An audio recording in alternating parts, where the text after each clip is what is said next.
কবে অবসান হবে কলিযুগের? পাপের বিনাশ করতে কোথায় জন্ম নেবেন কল্কি অবতার? পুরাণ অনুসারে কল্কি হলেন শ্রীবিষ্ণুর দশম ও শেষ অবতার।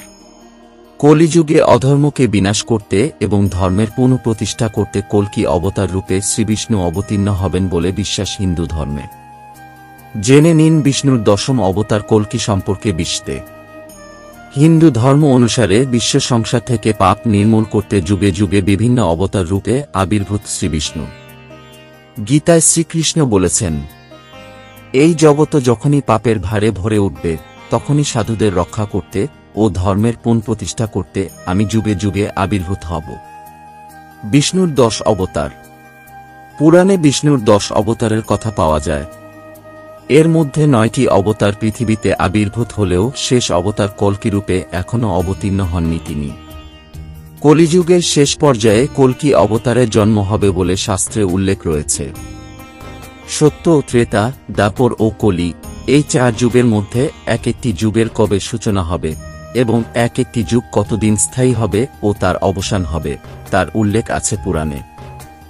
বিষ্ণুর 10টি অবতার হলেন মৎস্য, কূর্ম, বরাহ, নৃসিংহ, বামন, পরশুরাম, রাম, কৃষ্ণ, বুদ্ধ এবং কল্কি।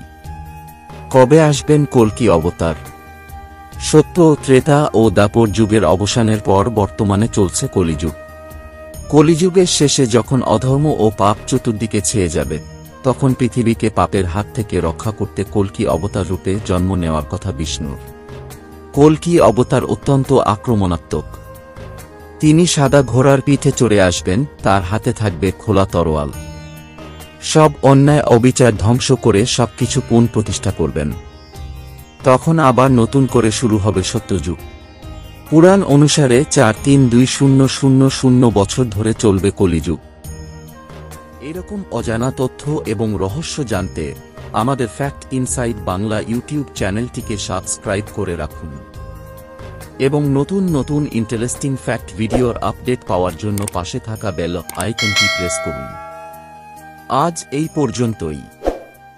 ধন্যবাদ।